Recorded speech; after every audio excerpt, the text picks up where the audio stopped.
everybody, welcome to the podcast series Ctrl Shift AI. This is a conversational series where we talk to engineers from different backgrounds, stacks, and are at different stages of their careers about their shift to AI. Some of our guests are just a few years into the industry, while others have spent decades building software.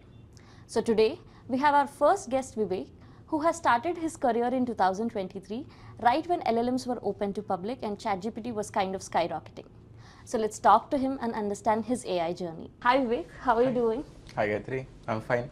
How are you doing? Please introduce yourself to the audience. Yeah, sure. Hi everybody, I'm Vivek, 2023 CS graduate. I started my journey as an intern in WaveMaker, then got a full-time offer where after that I started learning web development and app development. Then later on, recently I transitioned into AI engineering roles, where I started building systems around AI, using AI and for AI. Oh, I like that. Building systems for AI and, using AI. So you've mentioned that you have transitioned from web developer to an AI engineer, right? Mm-hmm. Was this shift linear or, what did interest you in taking this leap? So when I started my career, like as you mentioned, 2023 was very initial phase of ChatGPT and the whole LLM wave. So I wasn't the early adopters of that. I did my development using traditional ways like going through Stack Overflow and community forums. But later on there was this AI hackathon internally conducted where we wanted to build a Chrome extension. But none of my teammates had experience building a browser extension, right? So that was the first time when I personally used ChatGPT to build something using a coding. Then we were able to build that, and it was kind of amazing what we could do with that ChatGPT. Then later on, there was this feature that we wanted to build. We wanted to give a user to ability to create their own personal theme just based on their prompt. So it was nothing but a basic LLM wrapper where they would define their theme and the theme variables would change and the user interface would change on the runtime. So these two things where I thought there are a lot of possibilities, and I was amazed what we could build using LLMs and around LLMs. Nice. So starting from the nascent stages of just prompting and getting the answer to get the work done, to actually wanting to build something using AI and leveraging to build different solutions of it, I think it could have been quite a journey. So so these are the two stages that you have come across. What do you like the most? So firstly, coming to the coding part, like using AI. We know like in early days we used to copy paste the code snippets to our already existing codes, right? So we knew we already had a code base and we understood the code bases. But later on, if you see, it transitioned into inline auto completions. The tools like SuperMaven and Tab9 came out, and they could directly suggest codes inline. And later on, we saw a cursor coming out, where the whole agentic system was inside your ID. They had access to your file systems. They could create new files and edit your files.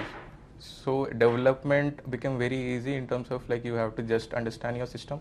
Then you have to provide just a prompt. You have to better understand what the better output looks like, right?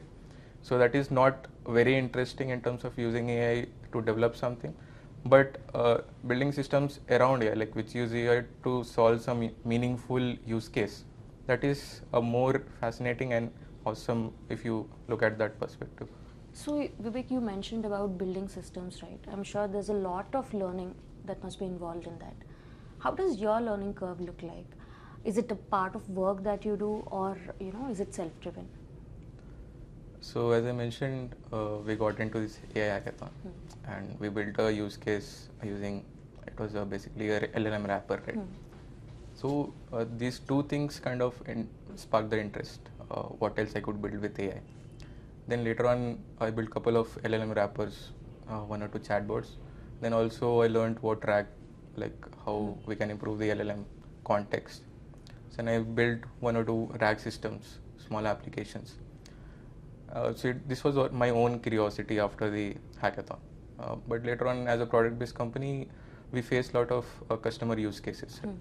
So one of the use cases was for a supply chain management company, where they wanted to enhance the user experience by removing 1,000 plus CRUD screens and giving them a better experience by uh, giving them one dynamic UI where they would just see whatever they wanted in the runtime. So we built a MCP layer for this and dynamic UI where LLMs would decide what UI to show to the user. And another use case was where we had to build a production rack system. So it was a bit of both, where it was my own curiosity and a work requirement also. In the work requirement part, we had to learn more technologies as they evolved, but it was our curiosity and that we wanted to go deeper in this tech and build a production grade systems. Okay. By this, we understand that the evolution of LLMs. Right when Anthropic has standardized the MCP, because you mentioned about MCP, right? Right when it standardized the MCP, we saw how powerful it can get when right tools are given to it, and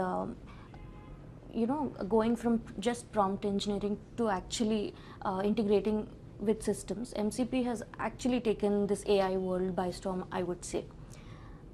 So talking about that and listening to all your learnings, I'm sure you must have your development practice. Like what does it look like? Yes, so actually, as you know, I evolved from non using ChatGPT to completely using coding agents and so recently currently my coding practices look like first I start with deciding the architecture and how the system would look like and how it should function and how it should not, and then also you have to see it has to be scalable, right? If you want to make it to go to production. So you decide all this, make the boundaries for the also the coding conventions. You also decide that, and then you start the actual coding part. So I use coding models like GPT's 5.5 and recently Opus 4.8 to decide all this architecture and also my own research. I still use Stack Overflow sometimes. Okay. And after deciding all this, I mean, there are conventions for these agents, like we can create Claude.md files or agent.md files. And after that, I start with the actual coding. So these high-end models are used to decide the architecture. Then once that is fixed, you can use any low reasoning models like Sonnet, or let's say if you're using Cursor, Composer 2.5 to code the small parts where they don't have to think much. And I use very minimally Gemini models. I mostly use them for media. That is, I had to create any image or any SVGs. They are actually good with that and creating animations also. So Geminis are there, and mostly I've been using as a coding tool. We know every week we get new models and new coding IDs and tools. But recently I've fixated to a few like coding IDs or tools, that is like Codex and Cloud Code. Cloud Code mainly for front end things, like it performs better with front end. Yeah, so this has been my practice, where you decide the system architecture and you have to know what is the right code, right? If a model is giving you output something, like giving you some code, it can give like infinite, it can keep on giving in code, right? You have to decide if the code is right or not. So you have to have that knowledge, have that judgment if the code is right or not. So this has been my coding practice recently. So Vivek, what do you like most about building with AI, and what do you see in the near future?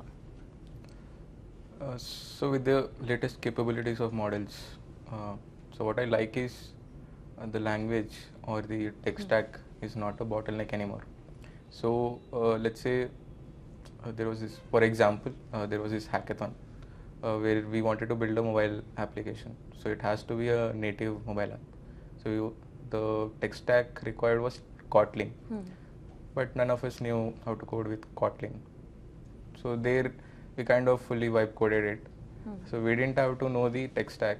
We just had to know what the output should look like, right?